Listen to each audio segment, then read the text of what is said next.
Bom dia, Geraldo. Bom dia a todos os que estão aqui no estúdio. Uma satisfação imensa. Mais uma terça-feira participarmos aqui do quadro Check-up do rádio. Inicialmente pedi desculpa, semana passada a gente não teve como vir, estava meio adoentado, até para avisar vocês, eu tinha passado a noite doente, aí estava dormindo na hora do programa, mas estamos recuperados. Muito bem. Você pode interagir conosco, 992053030, 992053030, manda para cá a sua bronca, a sua pergunta, sua bronca não, sua pergunta, hein? né? Não, foi Acostumado automático. a meter bronca Foi na automático. prefeitura, hein? Foi no automático. Mande para cá a sua pergunta que o Dr. Belísio responde. Dr. Belísio, hoje nós estávamos falando, inclusive agora há pouco, que antes de iniciarmos a entrevista, né? Preconceito do idoso, preconceito em se cuidar, preconceito do próprio idoso muitas vezes em dizer que é idoso. Isso preocupa e precisa também dos cuidados? Boa pergunta, Geraldo. Antes aqui estávamos conversando sobre esse tema de quem é que tem mais preconceito. Hoje se tem uma palavra, um termo chamado etarismo, que ele significa exatamente esse preconceito com as pessoas idosas. Isso foi criado no âmbito no contexto das pessoas não empregarem mais as pessoas idosas, de deixarem as pessoas idosas um pouco de lado, mas foi se ampliando a temática, né? E se enquadrou também nesse aspecto do preconceito com a própria idade, né? As pessoas não querem ficar velhas. As pessoas aqui no Ocidente, elas têm medo de ficar velhas, e até a gente tentou se criar o termo da melhor idade, tentou se criar o da terceira idade, mas o que eu acho mais interessante seria as pessoas ficarem mais maduras, né? A gente, quando vai ficando velho, a gente vai ficando mais maduro. Logicamente, a gente precisa mudar essa perspectiva de que chegaremos aos 90, e hoje já se sabe que as pessoas estão vivendo mais, elas vão viver mais à medida que o tempo passa. Mais pessoas centenárias, mais pessoas nonagenárias, mais pessoas octogenárias vão existindo, né? Por causa dos avanços da medicina, por causa da cultura, por causa que as pessoas estão melhorando hábitos de vida. Então, a ideia é que tenhamos mais pessoas idosas num futuro breve. Isso precisa ser compreendido, que nem sempre a pessoa chega aos 80 com a dependência que os idosos de hoje, por exemplo, têm. O octogenário de hoje, uma pessoa com 80 anos hoje, ela representa mais ou menos uma pessoa com 60 anos, há bem pouco tempo atrás, em termos de saúde física, de saúde mental, de independência. E a gente precisa ter em mente de que de imaginar que quando vai ter 80, 90 anos, a gente vai estar mais independente do que essa geração atual, né? Em virtude, como eu falei, das mudanças de forma de pensar, de estilo de vida. As pessoas hoje têm mais acesso à saúde, a própria medicina evoluiu e a gente tende a ser mais independente. A gente vai viver mais e vai ser mais independente. Isso precisa ser colocado em prática para que as pessoas não tenham esse preconceito com a idade. Preconceito que começa na hora de se cuidar, né? As pessoas, não, eu sou novo, eu tenho 70 anos, estou cuidando da minha mãe. Qualquer dia, doutor, eu venho aqui fazer uma consulta. Até estava comentando aqui, um osso com 70 anos, ele não é o mesmo osso de uma pessoa de 20. Por mais que a pessoa tenha a mente de 20, por mais que a pessoa seja ativo ou mais do que uma pessoa de 20, mas é um osso que é mais fraco, é um osso que tem uma densidade óssea menor, ele tem um risco maior de quebrar. O rim de uma pessoa com 80 anos, por mais independente que seja essa pessoa, não é o mesmo rim, é um rim maduro, um rim com risco de, por exemplo, numa internação, ele entrar em falência e precisar do hemodiálise. Então isso é que as pessoas não podem confundir a aparência com o que a gente tem por dentro do coração. Não é mais o mesmo. Pode até ser, a pessoa seja um privilegiado pela genética. Então isso requer que a pessoa se conscientize que ela vai chegar aos 80 ou 90, mas precisa chegar lá tendo, por exemplo, o prazer de pegar seu neto no braço, muitos com osteoartrose, com dores ou com demência, não conseguem ter esse prazer de pegar o seu neto, de pegar o bisneto, né, e poder levar para o colégio, poder fazer alguma coisa com ele, brincar com ele. A gente precisa entender que para chegar lá, que a gente vai chegar, é importante que a gente chegue com independência. E para isso a gente precisa se cuidar. As medidas de prevenção primária, que são aquelas que o próprio indivíduo precisa colocar em prática, essas medidas eu sempre digo, olha, até 50 anos mais ou menos, o organismo por si só ele resolve as coisas. Um jovem quando pega uma gripe, se ele não tomar remédio ou tomar, a gripe vai embora. Uma pessoa a partir de 50 anos, as defesas não são as mesmas, por mais independente e jovial que essa pessoa seja. Então ela precisa começar a assumir o protagonismo da saúde dela. Ela precisa, ou eu começo a minha atividade física, ou meu organismo não vai mais sozinho resolver as coisas, porque antes era novo, agora eu estou começando a ficar mais maduro. Então a pessoa precisa assumir esse protagonismo. Eu tenho que fazer atividade física, eu tenho que dormir bem, eu tenho que me organizar para controlar o meu estresse, eu tenho que me alimentar bem. Então esse rumo, esse caminho precisa ser orientado desde os 50, 60 anos. A pessoa precisa ter isso em mente, não ter esse preconceito. Eu vou pro geriatra porque eu tô velho, não. Aí foge, não, vou no cardiologista, vou num clínico geral, vou aqui, mas o geriatra é sinônimo de que a pessoa está ficando velha, e não é bem assim. A geriatria também trabalha com essa questão do planejamento do envelhecimento ativo. A gente organiza, vê marcha, faz teste de memória, vê riscos, faz check-up de câncer, se a pessoa tem um histórico familiar, vai fazer exames nesse sentido, e vai organizando como é que você vai se alimentar, porque isso começa a ser individualizado. A pessoa que tem hipertensão, a pessoa que tem diabetes, como é que você vai, qual é a sua atividade física que se enquadra para você, entendeu? Rastreia transtornos do humor, trata insônia. Então a pessoa precisa, além de fazer o que deve se fazer, sono, alimentação, atividade física, controle do estresse, não beber, não fumar, precisa também se cuidar, porque, como eu falei, as doenças crônico-degenerativas, elas aparecem a partir dos 50, 60, e o organismo, por mais jovial que seja, o organismo, por mais vitalidade que esteja, ele não tem a mesma vitalidade por dentro, assim vamos dizer, do que um organismo mais jovem. Eu dou o exemplo do osso, né, que é um osso diferente, é um osso com risco de quebrar. Uma fratura de fêmur, ela acontece num osso muito mais do que um osso mais envelhecido do que de uma pessoa jovem. Os reflexos diminuem, então a pessoa precisa assumir, precisa ter esse preconceito de que, não, eu realmente preciso me cuidar, que a idade está chegando e eu quero pegar meu netinho no braço quando eu tiver com 90 anos. As pessoas estão sendo pais mais tarde, né? Antigamente tinha filho com 20, no máximo 30 anos, a pessoa tem filhos com mais de 30 anos, vai ser avô mais tarde, então precisa ter esse planejamento, esse propósito. Não, eu quero ter a independência de poder acompanhar. Eu dei esse exemplo dos netos, dos bisnetos, mas existem vários propósitos para que a gente possa chegar aos 80, 90 com independência. Tem sido mais fácil conscientizar essas pessoas, essas novas gerações, pensando nesse raciocínio que você falou aí? Rapaz, não. Não tem sido, porque a questão do imediatismo, né? As pessoas querem, primeiro que elas querem, com essa onda de hormonioterapia, essa onda de atividades que as pessoas têm acesso, e aí a gente ainda não sabe bem como é que vai se comportar uma pessoa dessa quando tiver 80 anos. A intensidade da atividade física às vezes desproporcional para a idade. As pessoas não podem fazer atividade física pensando em ser atleta, que nunca foi atleta, pensando, lógico, tem um propósito, e aí fazer na medida do possível, porque a atividade física de alta intensidade, ela faz mal à saúde.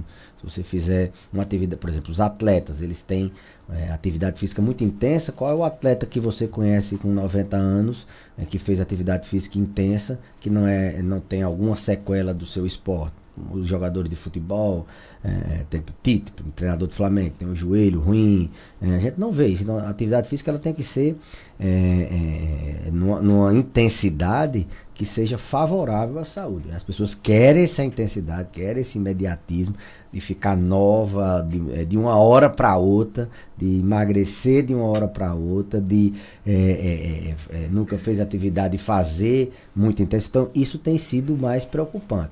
E a ideia da imagem, não, estou aqui com 50, hoje faz procedimentos que rejuvenescem a face, a imagem, a aparência, e essas pessoas, aí é que elas não querem mesmo aceitar a idade. Mas quando elas ultrapassam um certo limite, ali para 60, 70 anos, elas começam a se dar conta que estão mais maduras, que começa o joelho a dar algum sinal, começa a coluna a dar algum sinal, começa a vista a dar algum sinal, isso é inevitável, a memória dá uma falhadinha, elas começam a se conscientizar. Mas a ideia é que a gente comece antes que as doenças apareçam, para que elas não venham a aparecer e a gente esteja despreparados. Na hora do planejamento, né, nesse planejamento, o que é que, por exemplo, numa consulta com o geriatra é mais indicado, né? Olha, você vai, a partir de agora você vai se planejar, né, e seguir por esse caminho. Quais são as principais indicações? A ideia é que não, o geriatra vai só gerenciar os remédios, o paciente muito idoso, assim, né? muito complexo. Lógico, isso é uma das nossas expertises, né? Gerenciar pacientes complexos, de muitas morbidades, muitas comorbidades. É uma expertise da gente. Mas a gente também tem, como eu falei, essa parte da geriatria preventiva, né? Então, check-up a gente vai esmiuçar, não é só pedir exames, pedir um teste ergométrico para ver como é que está o coração, não. A gente vai avaliar aqueles 5 M's que a gente sempre fala aqui, né? Mente, por exemplo. A gente vai ver se o paciente dorme bem, se tem algum transtorno do sono, não só insônia, se tem perna inquieta, se tem apneia do sono, se ele tem um terror noturno, uma parassonia qualquer.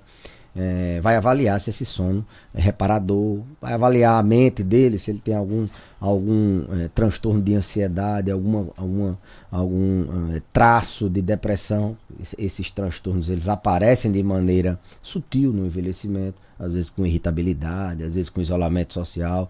Nem sempre vai ser aquela pessoa que chora, que é melancólica, como no adulto jovem. Esse é uma coisa diferente no indivíduo idoso. Vai avaliar a memória, né? Como é que está a memória dele hoje? Ele pode achar que está 100%, mas às vezes pontua num teste de memória. A gente aplica teste de memória, pontua um pouquinho abaixo, aí a gente vai ver o que é que pode estar causando isso e organizar alguma coisa que possa melhorar a memória dele. Muitas vezes tem alguma coisa que está desajustada, que está fazendo com que ele não sedimente a informação, não tenha uma capacidade de reter a informação. E o contrário também. Às vezes ele acha que está muito esquecido, é muito preocupado com Alzheimer, e a gente faz o teste e ele está 200% melhor do que ele imagina, né? Então, a mente é uma coisa avaliada. Mobilidade também, avalia as estruturas dos membros inferiores, das pernas, joelho, calcanhar, deformidade nos pés, se ele tem algum calo no pé, se ele tem alguma dificuldade circulatória, a velocidade da marcha, diz quando a gente vai ficando mais maduro, o passo encurta, né? Então a gente vai ver se ele tem essa tempo de marcha adequado, se ele tem, avalia a parte antropométrica também, o peso se está adequado para a altura dele, força, reserva muscular. A gente tem testes que avaliam essa questão muscular que a gente perde com o envelhecimento e está relacionado com a mobilidade. Então, M de mente, M de mobilidade, N de multimorbidade, se ele tem alguma doença e a gente precisa controlar, essa hipertensão, diabetes, alguma doença que a gente precisa manejar e gerenciar. O que mais importa, né? O outro M é o que mais importa, é propósito de vida. O que é que você pensa em fazer amanhã? Tem gente que se aposenta e não sabe mais o que fazer.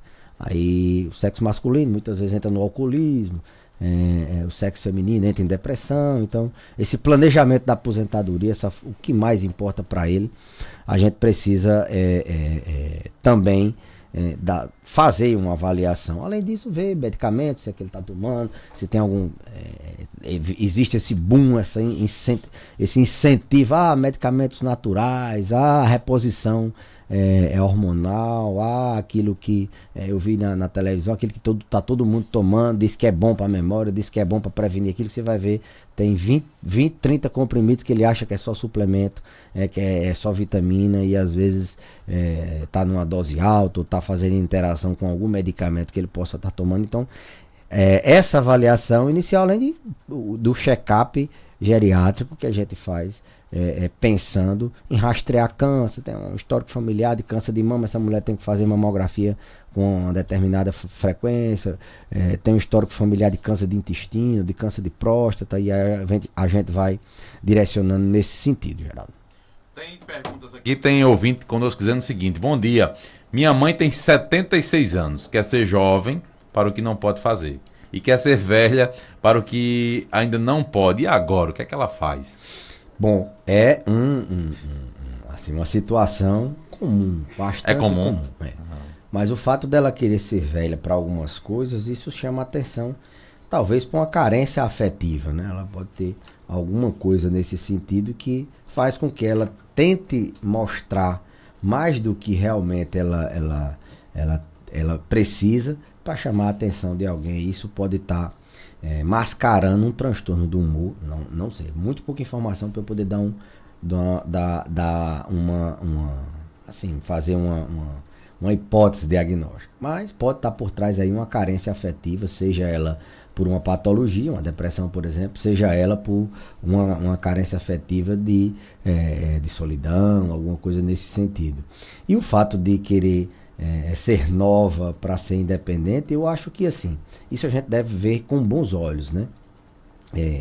A gente tem que estimular a independência. O grande inimigo do idoso é a inatividade física e mental. Ele não tem o que fazer, ele ficar parado, ficar com a mente sem novos aprendizados. Isso é realmente o maior desafio, o maior veneno que ele pode tomar, é ficar sem mobilidade e ficar sem exercitar a mente, as relações dele. Então, tem que otimizar essa questão dela querer ser nova e fazer as coisas. Lógico que controlando os riscos. Evitar subir em banquinho para limpar a casa, ter uma casa segura, um piso antiderrapante, por exemplo, um paciente de zona rural que quer ainda subir em pé de árvore para poder, e corre o risco de fraturar, andar a cavalo derrubando boi. Esses dias eu atendi um paciente que ele está voltando com mais de 70 anos, voltando a correr vaquejada, e a família está extremamente preocupada.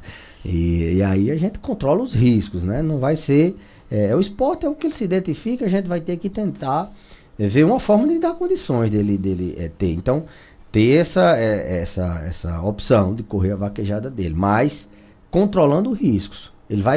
Sempre digo isso, olha, você vai fazer tudo o que você gosta de fazer com riscos controlados, do mesmo jeito que é com o adulto jovem, do mesmo jeito que é com a criança. A gente não precisa se colocar em risco, já que aquele osso de 80 não é o mesmo osso de 30 anos. Então, estimular essa parte que ela quer se manter ainda, assim, vamos dizer, nova, que realmente ela é nova, é independente, embora tenha 70 anos, idade é um número para a justiça, mas idade biológica, idade mental, idade social, elas são outras coisas que independem do valor de anos vividos.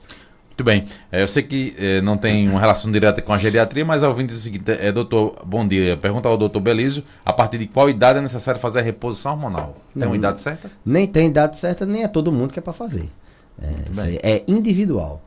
Mulheres no período da menopausa, elas diminuem a quantidade de hormônio produzido, e algumas têm sintomas com isso. E isso requer muitas vezes reposição hormonal se ela não tiver contraindicações, que existem contraindicações também.